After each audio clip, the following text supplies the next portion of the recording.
Oh ya menarik, korupsi ini malah yang pertama kali dituduh korupsi itu sempat Rasulullah SAW. Loh, Itu dituduh. bukannya Rasulullah ini kan adalah orang yang paling jujur istilahnya, Ustaz? Betul, al-amin. Iya. Namun namanya manusia, pikirannya tidak sama. Sempat Rasulullah itu dituduh melakukan korupsi. Sampai Rasulullah. Bismillahirrahmanirrahim. Assalamualaikum warahmatullahi wabarakatuh. Waalaikumsalam warahmatullahi wabarakatuh. Ustaz Muhsin Bari, pernah ini ada kasus yang menarik nih, Ustaz, di kota tercinta kita nih, Ustaz. Di kota Bondowoso. Nah, di Bondowoso. Nah, biasanya kan kalau misalnya kasus Bondowoso kan sepele-sepele nih. Biasanya. Baru kali ini masuk jadi berita nasional. Ya, ini adalah oknum Kejari Bondowoso dan juga bawahannya dan juga beberapa direktur di CV itu terjerat kasus korupsi, Ustaz. Waduh. Jadi iya, jadi OTT, Ustaz. Oh, sampai OTT. Sampai OTT dan ditemukan itu kurang lebih uang senilai 200 juta, Ustaz. 200 juta. Nah, ini menarik sekali, Ustaz. Bahkan setelah beberapa pekan setelah itu, ya ini ada kasus yang lebih heboh lagi. Kepala KPK-nya sendiri itu. Oh, yang mana yang pusat ya? Iya, ini Bapak Firly Bahuri. Firly Bahuri ketangkap dan sekarang sudah ditetapkan jadi tersangka kasus korupsi pemerasan kepada kasusnya Bapak mantan Menhan Syahrul Yassin Limpo. Itu terkena kasus korupsi juga. Dan yang mengadili terkena kasus juga. Sama-sama. Iya, gimana Ustaz? Ini merupakan PR besar untuk bangsa kita di Indonesia. Memang kalau dulu perangnya melawan penjajah, sekarang ini perangnya melawan internal, yaitu oknum-oknum rakus. Iya. Oknum rakus yang tidak selesai dengan kehidupannya sendiri. Artinya mereka selalu butuh dan kurang, merasa kurang terus. Padahal dibanding orang-orang yang di bawahnya tentu mereka sangat cukup. Iya, sebenarnya kan sudah berkecukupan, harta yang sudah berlimpah ya. Makanya ada salah satu politikus itu saya senang statementnya bahwa korupsi di Indonesia itu sebenarnya penyebabnya ada 3. Satu, yang pertama itu karena memang butuh. Artinya apa? Dia hidup selama 30 hari dalam 1 bulan, namun gaji yang dimiliki hanya cukup untuk menghidupi 15 hari misalnya. Maka 15 hari sisanya ya mau tidak mau korupsi. Iya. Itu yang pertama. Ada yang kedua, korupsinya itu karena sistem. Sistemnya yang sudah amburadul, sudah sangat bahasanya malaikat sekalipun masuk itu sistem maka akan menjadi iblis. Maka sistemnya memang membuat dia menjadi seorang koruptor. Oke. Kemudian yang salah ya. Kemudian yang ketiga ini karena memang rakus tadi. Jadi meskipun dia sudah berkecukupan bahkan berlimpah, dia tetap melakukan korupsi karena memang sudah hatinya itu rakus. Namun demikian sebenarnya koruptor di Indonesia itu tidak terlalu banyak. Maksudnya? Dibanding dengan korupsinya. Oh iya. Koruptor itu kan orang yang tertangkap. Iya. Kalau belum tertangkap kan belum koruptor. Oh iya, nilai korupsinya juga. Iya. Sebenarnya lebih besar. Jadi seperti itu di negeri kita. Kalau kita lihat dari 3 alasan itu, yang pertama adalah memang tidak cukup ya. Yang kedua adalah sistemnya, yang ketiga adalah kebutuhan. Nah, kalau misalkan kita lihat dari kaca Islam nih, bagaimana Ustaz? Oh ya menarik, korupsi ini malah yang pertama kali dituduh korupsi itu sempat Rasulullah SAW. Loh, itu dituduh. Bukannya Rasulullah ini kan adalah orang yang paling jujur istilahnya, Ustaz? Betul, al-amin. Iya. Namun namanya manusia, pikirannya tidak sama. Sempat Rasulullah itu dituduh melakukan korupsi. Sampai Rasulullah sendiri pun oleh manusia dituduh korupsi. Yaitu ketika terjadi perangan Uhud. Ada saja selentingan dari beberapa orang bahwa Rasulullah itu menggelapkan beberapa barang jarahan atau barang rampasan perang ya. Makanya Allah Subhanahu wa taala di dalam surah Ali Imran ayat ke-161 itu membatalkan tuduhan-tuduhan tersebut bahwa Rasulullah itu bukanlah orang yang suka menggelapkan barang tanpa cara yang benar seperti itu. Kemudian di dalam beberapa literatur juga dijelaskan salah seorang budak Rasulullah SAW. Ya. Beliau punya budak namanya Mid'am. Mid'am ini diberikan tugas oleh Rasulullah SAW di dalam sebuah peperangan. Namun ada beberapa tugas, namun belum selesai itu tugas. Iya. Mid'am ini terkena panah nyasar. Katakanlah sampai meninggal. Sampai meninggal. Kemudian para sahabat mendatangi, kemudian disampaikan pada Rasulullah, oh ini ahli surga karena memang dalam peperangan, dalam tugas melaksanakan tugasnya Rasulullah. Ternyata Rasulullah SAW tidak mengiyakan. Kenapa? Artinya, oh ini tidak langsung masuk surga. Kenapa? Karena dia pernah korupsi. pernah korupsi mengambil harta rampasan sebelum waktunya dibagi. Oh. Bahkan dalam salah satu kisah perang Khaybar, ada salah satu sahabat itu sampai tidak disolati oleh Rasulullah. Karena kasus korupsi. Karena kasus korupsi, dan kasus korupsinya terbilang remeh, tidak nyampe 200 juta, apalagi 200 miliar. Cuma gara-gara mantel biasa pakai. Iya, mantel yang dipakai diambil sebelum waktunya dibagi. Maka Rasulullah ketika disampaikan oleh sahabat, ini Rasulullah ada yang meninggal, oh ya kalian sholati. Biasanya Rasulullah yang menyolati, tapi waktu itu kalian yang menyolati. Rasulullah sampai tidak mau menyolati karena kasus korupsi. Gara-gara mantel. Itu nilainya kecil kan ya? Sangat kecil. Berarti kalau misalkan korupsi ini kita tidak lihat nilainya? Bukan, karena memang ini masalah mental, masalah moral. Sampai-sampai waktu itu gara-gara Rasulullah tidak mau menyolati, ada 1-2 orang sahabat datang mengembalikan beberapa tali sepatu. Oh, karena ternyata mereka yang mengembalikan juga ini korupsi. Akhirnya dikembalikan, disampaikan oleh Rasulullah. Bahkan 1 tali sepatu itu juga bisa membuat orang tidak masuk surga. Dari dasar yang begitu kuat.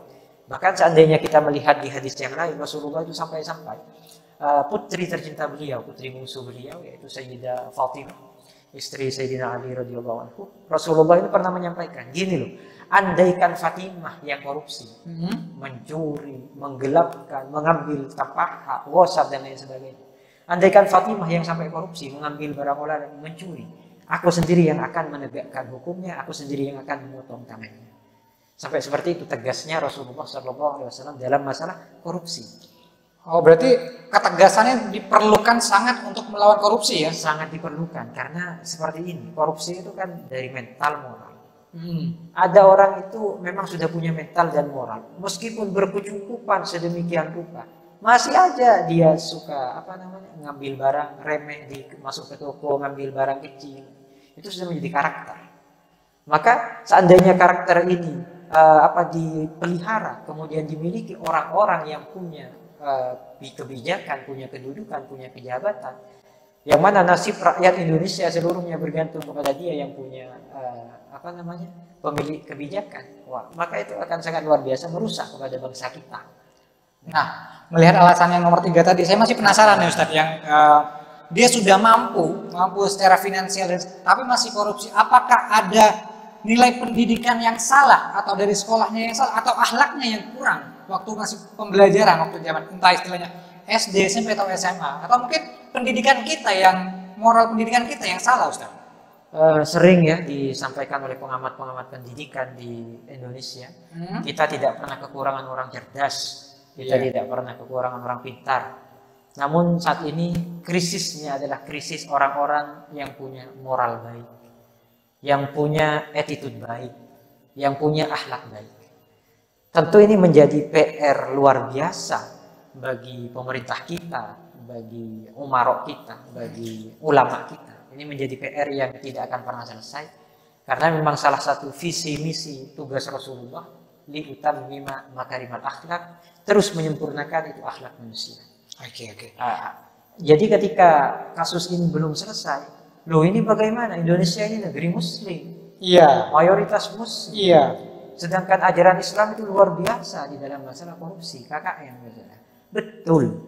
Kita adalah negeri muslim terbesar, terbanyak di dunia. Namun nilai-nilai keislaman itu belum menyentuh pada naluri masing-masing daripada kita. Tapi kan kalau misalkan ada yang berpendapat seperti ini, Ustaz. Meskipun Indonesia ini adalah mayoritas muslim, ya kan? Tapi kan yang diakui dalam Islam, dalam Indonesia ini ada 5 agama, ya. Jadi tidak mungkin menjadikan Indonesia negara muslim gitu. Betul. Artinya seperti masing-masing agama apapun, dari 5 agama yang enam agama yang diakui di Indonesia, itu pasti tidak ada yang membenarkan korupsi, kolusi, nepotisme. Pasti tidak ada yang membenarkan. Disclaimer dulu ya Ustaz.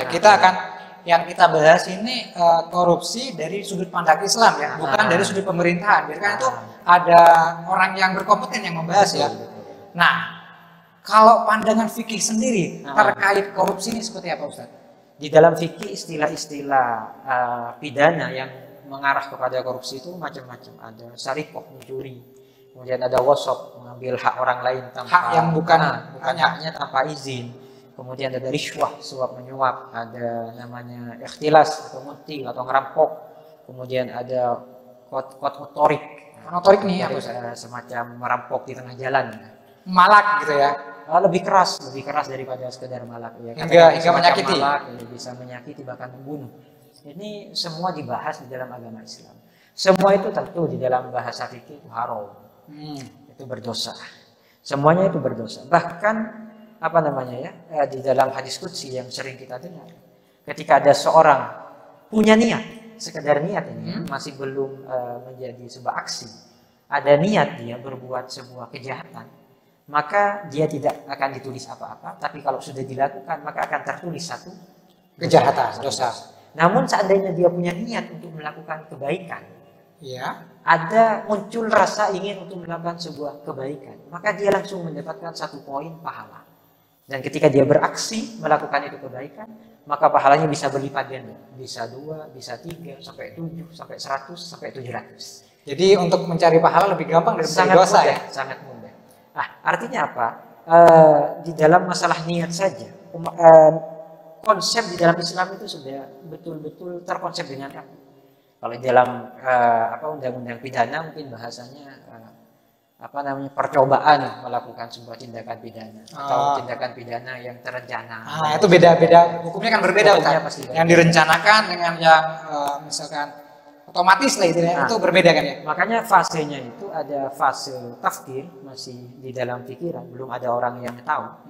Kemudian ada fase tadbir, perencanaan. Kemudian ada fase yang ketiga. Fase yang ketiga itu adalah tanfid, yaitu merealisasikan rencana. Untuk yang pertama, ketika masih tafkir di dalam otak ini, fikih tidak bisa menyentuh itu ranah.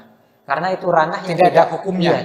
Bukan ranah zahir, namun ranah batin. Jadi belum dihukumi gitu ya? Itu dipasrahkan kepada Allah. Allah yatawalla bis-sarair, nahnu natawalla bil-zawahir. Jadi hakim-hakim yang menghukum secara fikih itu tidak punya ruang di dalam masalah hal yang masih di dalam hati. Kecuali dia merencanakan di dalam hati, namun sudah ada pembicaraan. Sudah masuk ke dalam tahap perencanaan, bukan lagi difikirkan, perencanaan misalnya. Ketika dia sudah merencanakan saling telepon sana sini untuk melakukan korupsi, kemudian kena sadap oleh KPK. KPK menyadap itu kan tanpa izin dari kejaksaan, dari hakim, tidak usah.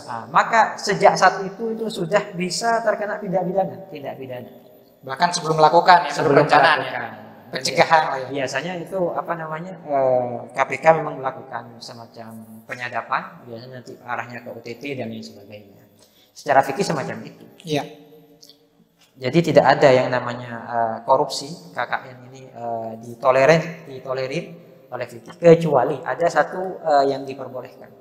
Ulama mengatakan bahwa seandainya suap menyuap, contoh kasus nih banyak ya suap menyuap di dalam masalah pekerjaan PNS misalnya. Iya.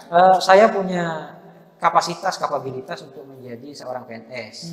Namun seandainya saya tidak menyuap pada oknum tertentu, maka otomatis saya tidak akan pernah dipilih. Itu diperbolehkan? Diperbolehkan untuk menyuap, namun diharapkan tetap untuk penerima suap. Itu gimana Ustaz? Jadi misalkan nih, saya mau daftar jadi PNS nih. Panitia penerimaan saya suap nih, saya boleh? Kalau memang Anda itu punya kapasitas dan seandainya tidak menyuap pasti tidak diterima. Karena emang sistemnya ada permainan dari oknum tadi. Maka Anda boleh menyuap oknum tadi, namun oknum itu haram menerima suap. Nah, kalau Anda diterima tetap nggak jadi deh Ustaz. Nah, artinya seperti ini. Anda berhak untuk boleh untuk menyuap, namun bagi dia seandainya dia mengerti hukum, tetap haram menerima. Oke deh, kalau misalkan saya contoh lain Ustaz. Misalkan nih, saya ingin menjadi kepala desa. Ini kan mungkin sering terjadi ya. Saya pakai uang untuk membeli suara. Betul. Berarti saya berhak atau diperbolehkan membeli suara rakyat agar saya menjadi kepala desa karena saya merasa memiliki kompeten menjadi kepala desa. Kasusnya seperti ini. Seandainya Anda tidak menyuap, itu dipastikan tidak mungkin bisa. Untuk menyuap, untuk tidak menyuap itu dipastikan tidak jadi. Bahkan diperbolehkan secara hukum. Diperbolehkan menyuap, namun penerimanya tetap diharamkan untuk menerima suap. Berarti ranah kita sudah berbeda. Saya dihalalkan, dia diharamkan. Iya, betul. Lantas kan korupsi di Indonesia ini sudah menjamur Ustaz, bahkan sampai ke tingkat RT RW atau setingkat yang level paling bawah sudah ada bumbu-bumbu atau akar-akar korupsi di sana. Iya. Bagaimana strategi Islam untuk memerangi itu korupsi itu Ustaz, yang sudah mendarah daging nih Ustaz? Pada posisi dulu korupsi ini tidak sampai seperti yang ada di Indonesia.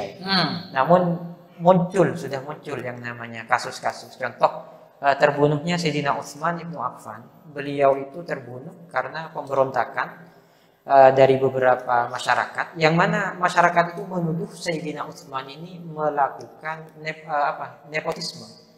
Jual beli jabatan. Maksudnya nepotisme pada saat itu adalah Sayyidina Utsman itu melantik saudara-saudaranya untuk menjadi pejabat-pejabat publik. Keluarga-keluarganya. Meskipun oleh ulama-ulama Ahlus Sunnah itu dijelaskan, Sayyidina Utsman itu orangnya memang sangat pemalu luar biasa. Sampai yang menjustifikasi Sayyidina Utsman pemalu itu bukan para sahabat, melainkan malaikat. Sampai malaikat yang menyampaikan. Suatu ketika Rasulullah sedang ngobrol di dalam di sebuah tempat seperti ini. Ada Sayyidina Abu Bakar, ada Sayyidina Umar. Di waktu itu ada Sayyidina Ali kalau tidak salah, ada Sayyidina Ali. Kemudian ada yang mengetuk pintu. Assalamualaikum, waalaikumsalam. Siapa di luar? Saya Abu Bakar. Oh ya, silakan masuk. Rasulullah waktu itu tidak pakai baju. Tidak pakai baju, cuma pakai semacam sarung, kemudian menutup aurat, tidak pakai baju. Ngobrol di dalam. Masuk Sayyidina Abu Bakar. Kemudian ada yang mengetuk pintu kedua kalinya. Assalamualaikum. Siapa di luar? Sayyidina Umar bin Khattab. Oh ya, silakan masuk. Masih dalam kondisi yang sama.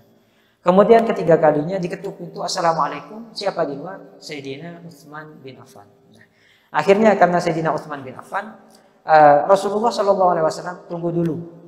Sayyidina Utsman pakai baju terlebih dahulu. Rasulullah pakai baju terlebih dahulu.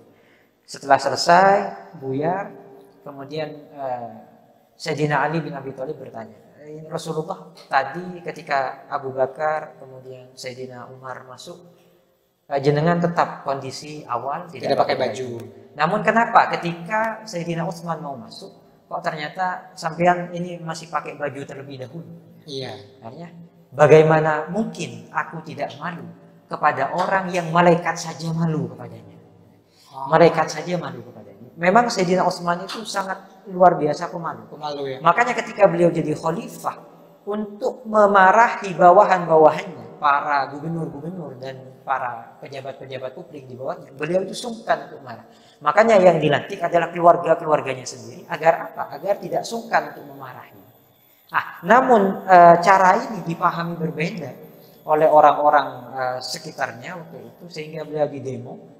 Beliau meminta, wahai Utsman bin Affan, pecat semua gubernur kamu, pecat semua keluarga kamu, kalau tidak kamu mengundurkan diri.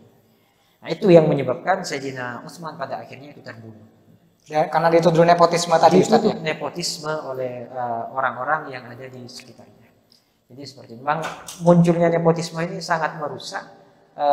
Bahkan seandainya salah di dalam menyikapi, itu bisa terjadi perpecahan seperti yang terjadi pada masanya Sayyidina Utsman bin Affan. Seperti itu.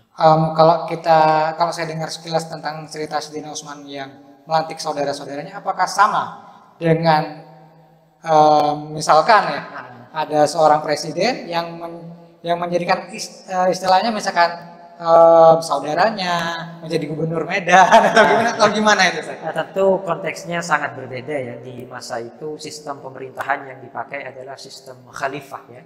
Sistem khalifah, kemudian belum ada istilah demokrasi pada waktu itu, kemudian belum ada sistem bernegara seperti saat ini ya. Apalagi saat ini dari rakyat oleh rakyat untuk rakyat, slogannya seperti itu kan. Semuanya ada di tangan rakyat, tentu itu sangat berbeda dengan sistem yang ada saat ini. Bahkan kalau melihat sistem di Indonesia yang ada, sebenarnya yang dilakukan oleh yang mengangkat saudaranya untuk menjadi ini dan itu tidak menyalahi secara sistem. Atau sistem yang diubah? Bisa saja agar tidak menyalahi sistemnya diubah. Yang terjadi kan adalah masalah etika.